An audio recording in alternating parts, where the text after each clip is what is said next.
గౌరవ మంత్రి వర్యులు పి సుభారాజ్ జన్మదినం సందర్భంగా Rayalaseema fitness and self defence academy నిర్వాహకులు సతీష్ కుమార్ ఆధ్వర్యంలో స్థానిక కిడ్స్ వరల్డ్ పార్క్ నందు టైక్వాండో సాధన చేసే విద్యార్థులకు పౌష్టికాహారం పంపిణీ చేయడం జరిగింది. ఈ కార్యక్రమానికి ముఖ్య అతిథిగా పాల్గొన్న మాజీ మార్కెట్ యార్డ్ చైర్మన్ సమంతకమణి, ఉచిత నిర్వాహకులు న్యాయవాది ఎం శ్రీధర్, కర్నూలు జిల్లా ఒలింపిక్ అసోసియేషన్ ప్రధాన కార్యదర్శి జి శ్రీనివాసులు విద్యార్థులను పరిచయం చేసుకుని వారికి మార్గదర్శనం చేయడం జరిగింది. అలాగే ఆగస్టు 2, 3, 4వ తేదీలలో అనంతపురం జిల్లా తాడుపత్రిలో జరిగే రాష్ట్ర స్థాయి టైక్వాండో పోటీలకు ఎంపికైన క్రీడాకారులను పథకాలను విజయంతో తిరిగి రావాలని విద్యార్థులను ఆశీర్వదించారు. నగరంలో సమంతకమణి మాట్లాడుతూ టైక్వాండో సాధన చేయడం వల్ల విద్యార్థులకు ఉద్యోగ అవకాశాలు మెండుగా ఉంటాయి. ప్రతి విద్యార్థి ఒలింపిక్ గుర్తింపు ఉన్న క్రీడల్లో సాధన చేయాలని కోరారు. హృదయపూర్వక అభినందనలు తెలుపుతున్నాను.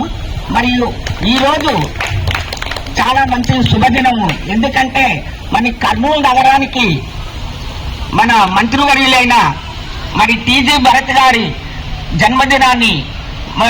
జన్మదిన వేడుకల సందర్భంగాను మరియు మీరు ఈ 5 నెలలు టైక్వాండో ట్రైనింగ్ చేసి ముగింపు చేసుకున్న సందర్భంగాను ఇక్కడ మనము ఈ సభను ఏర్పాటు చేసినాము.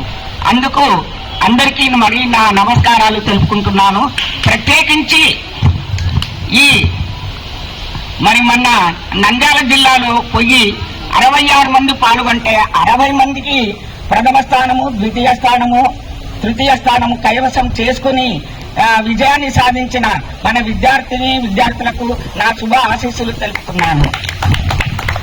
మరియు అందులో మరి 25 మంది కూడా రాష్ట్ర స్థాయికి ఎన్నుకోబడినారు. వారికి కూడా నా హృదయపూర్వక అభినందనలు తెలుపుతున్నాను. వారు అంటే మన అనంతపూర్ తాడిపత్రి జిల్లాలో మన ఆగస్టు 2, 3, 4 తేదీలలో మన రాష్ట్ర స్థాయి ఒలింపిక్ గేమ్స్ టైక్వాండో వేడుకలు జరుగుతున్నాయి. అక్కడ మీరు పాల్గొని విజయాన్ని సాధించాలని నేను